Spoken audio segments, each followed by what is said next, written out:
노년에 이 자식들하고 문제예요. 자식들하고 갈등이 생기기 시작해요. 내가 이렇게 많이 쏟아 넣었는데 너는 나한테 해주는 게 뭐가 있느냐, 이렇게 계속 섭섭해요. 근데 사실 자식들도 살기 힘들어요. 생각해봐. 자식들 아파트 청약 보야지, 애들 학원 보내야지, 전기세 내야지, 전화비 내야지, 먹어야지. 그렇죠? 그 자가용 타고 다니면서 기름값 올라가면 기름값 내야지. 아프면 또 저기 뭐 병원 가야지. 대충 따져보니까 한 달에 최소한 라면만 먹어도요 150만 원에서 180만 원이 들어가요. 그럼 나 먹고 살기도 힘든데 죽지도 않는 어머니 아버지 오랫동안 계속 잘 모실 수 있어요? 잘 모실 수가 없어요. 그걸 바라는 것도 사실은 미안한 거예요. 그러니까 이제는 내가 나이가 70이 됐다 그러면은 자식은 자식, 내 인생은 내 인생, 서로 분리해서 사는 거예요. 내가 늙어서 자식한테 기대서 자식한테 피해 안 주는 게 결국은 누구 도와주는 거야? 자식 도와주는 거예요. 혹시 여기 할머니 할아버지들 중에, 할머니들 중에 내가 그런 의식이 있다, 내가 늙어서 자식한테 호강을 받아야 되겠다, 이런 의식이 있으면 빨리 버리세요. 이제 나 혼자 내 인생 살아가야 된다. 그게 가장 중요한 생각이에요. 그래야지 나중에 자식도 부모한테 계속 사랑을 할 수가 있어요. 가기만 하면 원망하고, 이번 추석 때도 그런 사람들 많을 거야. 많이 싸웠을 거야. 응? 옆집 할망구는 아들이 와갖고 냉면도 사주고 갈비도 사줬대는데 나는 큰아들이 사줄래나 둘째 아들이 사줄래나 막내딸이 사줄래나, 근데 나한테 사주는 놈 한 놈 없다. 그러면 자식들이 지겨운 거예요. 하루 이틀 그 소리 하는 것도 아니고. 나는요 냉면 먹고 싶으면요 내 돈 주고 내가 가서 사 먹어요.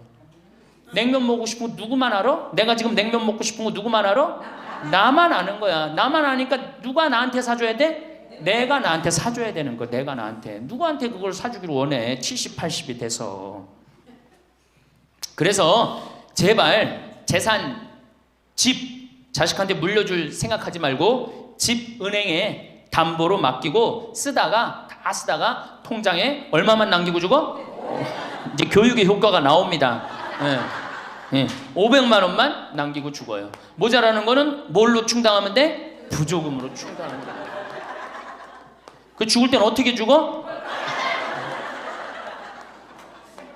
꼴가닥 죽으면 돼요. 자, 미국은 집으로 깔고 있는 게 30%, 금융자산이 70%예요. 할머니, 할아버지들이. 집으로 깔고 있는 게 30%, 금융자산이 70%예요. 그래갖고 70%를 쓰다가 죽어요, 미국은. 우리나라는 집으로 깔고 있는 게 90%, 금융자산이 10%야. 그러니까 뭐 하고 싶어도 돈 있어요, 없어요? 돈이 없는 거야. 오로지 뭐만 하나 쥐고 앉아 있는 거야? 집만 하나 쥐고 앉아 있는 거야. 그 쥐고 앉아서 죽을 때 누구한테 물려주려고? 자식한테 물려주려고. 그런데 문제는 뭐냐? 자식이 그 집을 물려받을 때 몇 살이에요? 70이에요. 내가 90에서 지금 대개 100살에 죽는단 말이야. 그럼 자식이 몇 살에 그 집 물려받아? 70에 물려받아. 70에 물려받은 의미가 있어요, 없어요? 의미가 없어요. 차라리 이 집 정리해갖고 나도 맛있는 거 먹고 구경하고 싶은 거 구경하고 돌아다니고 싶은 거 돌아다니다가 자식한테 자식도 같이 쓰다가 죽는 게 낫지. 집 남겨놓으면 반은 국가가 갖고 가고 반은 네가 더 갖느냐 내가 더 갖느냐 싸운단 말이에요. 반은. 우리 어머니 아버지를 제가 작년에 성지순례를 모시고 왔어요. 근데 어머니 아버지한테 그랬어요. 어머니, 예수님 태어난 데는 봐야 될 거 아니냐. 아버지, 이 교황님 사는 베드로 성전은 봐야 될 거 아니야. 그렇게 신앙생활을 했으면은. 근데 아버님이 77, 어머니가 75이었을 때 내가 모시고 갔어요. 그랬더니 어머니가 그러는 거야. 아유, 길에서 죽기 싫다는 거예요. 비행기 14시간 타기 싫다는 거예요. 우리 외삼촌이 미국에 가서 돌아가셨거든요. 여행 갔다가. 그래서 내가 그랬어요. 걱정하지 말라고. 그리고 자식들이 이미 돈을 다 모아놨기 때문에 어머니 아버지 이거 취소하면 안 된다고. 그래 3달 전에 가서 말씀을 드리니 2달 전에 집에 가보니까 어머니 아버지가 손잡고 산에 올라갔다 내려갔다 하더라고. 길에서 안 죽으려고. 한 달 전에 가보니까 여행 옷 다 입고 뭐 운동화도 다 했어요. 제가 여행을 모시고 갔는데 비행기에선 잘 자고 중간에 뭐 2번에 밥 나오네 2번 다 먹고 또 잘 주무시고 성지에 딱 그 순례를 하는데 제일 먼저 일어나고 제일 앞장서서 걸어가고 제일 잘 먹는 거, 잠도 잘 자고.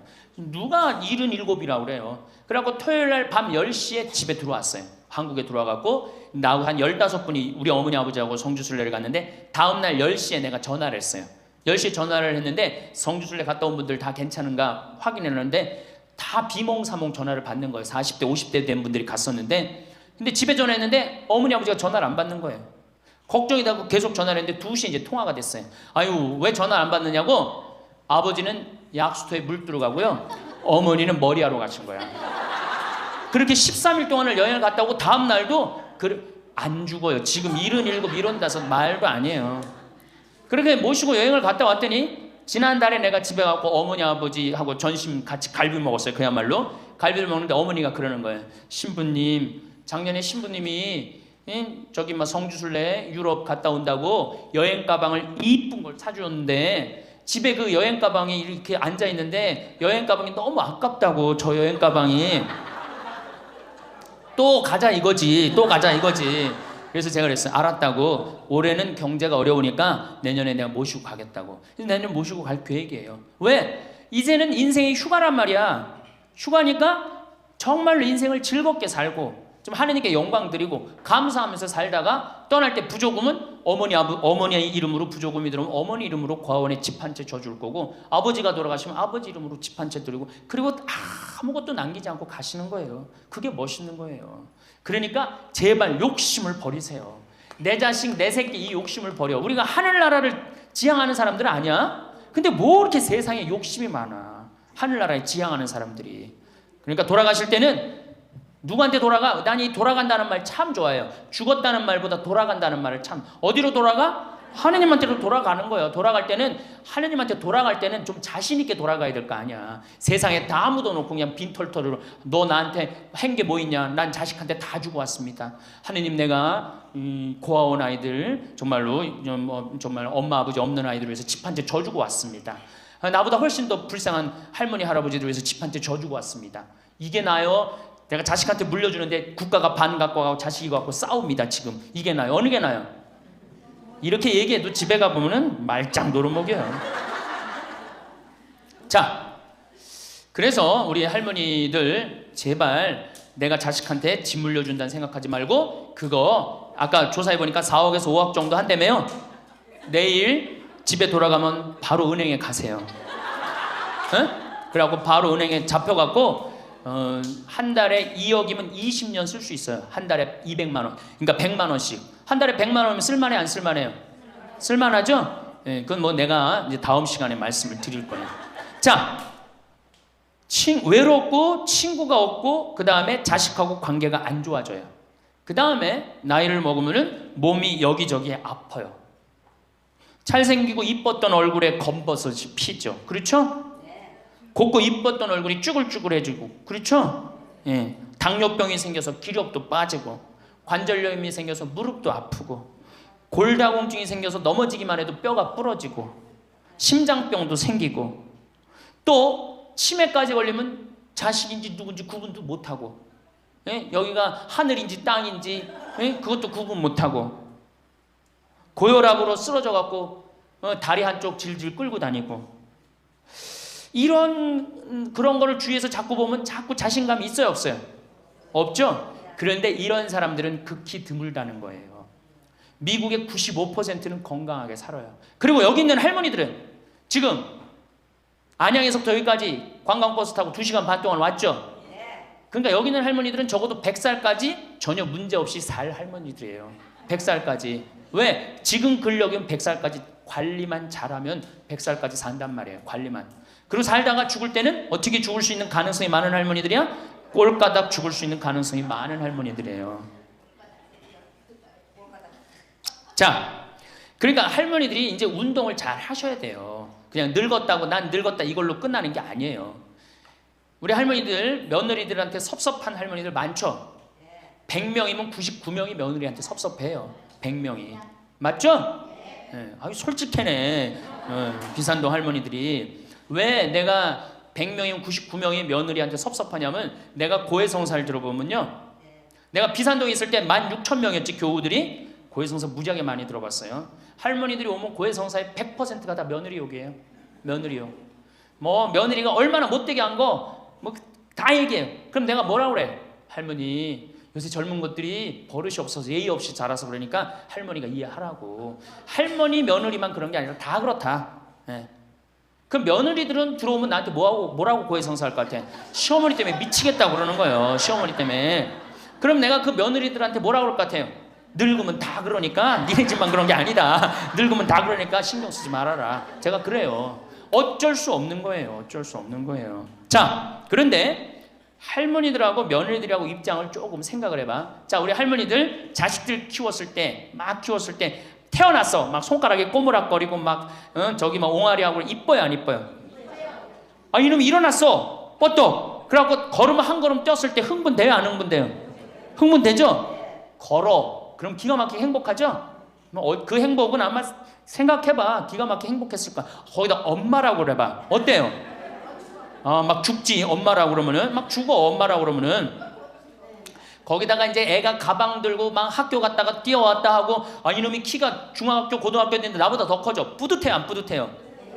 이게 키우는 맛이요, 보통 큰 맛이 아니에요. 그런데 반대로 입장을 바꿔놓고 이제 생각을 해보면, 우리 어머니가 70이 됐어. 문을 열고 나오면은 아이고 그런단 말이야. 부모는 자식을 키우는 재미에 정말로 푹 빠져있지만, 자식은 부모가 죽어가는 걸 본단 말이야. 얘야 눈이 좀 안 보인다. 보니까 백내장이 걸렸어. 눈이 또 났더니 얘야 무릎이 아프다. 그러니까 무릎에 여기 그냥 저기 물렁뼈가 다 없어졌고 그 뼈 수술해줬어. 그러니까 문 열고 나오면 아이고 좋아질 가능성이 있어요. 점점 나빠져요. 점점 죽어가는 걸 보는 거예요. 누가 더 기쁠 것 같아?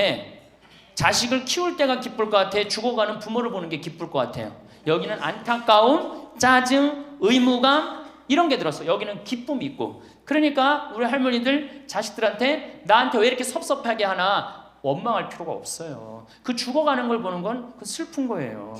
그 외로운 거예요. 이게 정말 좋은 건 뭐야? 그 모습을 자식한테 안 보이는 거예요. 따로 떨어져서 사는 게 제일 좋은 거예요. 따로 떨어져서 사는 게. 그러니까 제발 같이 살 생각 좀 하지 마세요. 자식한테 뭐 의지하고 기대하고 산다. 지금부터 피눈물 나는 이야기를 하겠습니다. 제가 평택에서 알고 있던 할머니 한 분이 옛날에 과학 선생님을 했어요. 이 할머니가 나이가 82살인데 글쎄 75살 되던 해에 아들이 꼬신 거예요. 어머니가 살던 아파트 팔고 내가 사는 아파트 팔아서 50평짜리 아파트를 사자. 그래서 75살 먹은 할머니가 그런 생각을 했대. 내가 살면은 얼마나 사나? 살면 얼마나 사나? 여기 혹시 나는 살면 얼마나 사나 그런 생각 하시는 분들 손 들어보세요. 절대 그런 생각 하지 마세요. 안 죽어.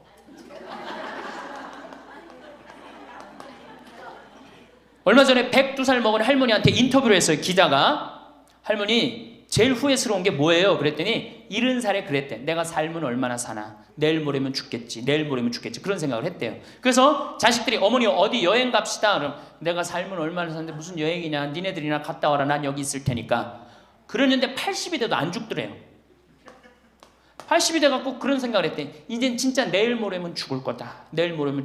어머니 내가 갈비 사드릴 테니까 갈비 니네나 먹으러 가라. 난 내일 모레면 죽을 건데 무슨 갈비가 필요하냐. 그리고 뒷방에 있었다는 거예요. 근데 90이 됐는데 그때도 안 죽더래요. 그래갖고 90이 돼갖고 진짜 내일 모레면 죽을 거다. 진짜 내일 모레. 그리고 100살까지 산 거예요. 이 할머니가. 제일 후회되는 게 뭐냐 그러니까 30년 동안 내일 모레면 죽을 거다. 그리고 뒷방에 앉아있던 게 제일 후회된다는 거예요. 30년이 짧은 세월이에요. 그 30년 동안 돌아다니고 먹고 싶은 거 먹고 만나고 싶은 친구 만나고 노인대학에 나오면 춤 시간도 있죠. 춤도 치고 박수도 치고 그랬으면 그 30년이 축복의 30년이야. 저주의 30년이야. 축복이죠. 근데 그 할머니는 어떻게 사는 거야?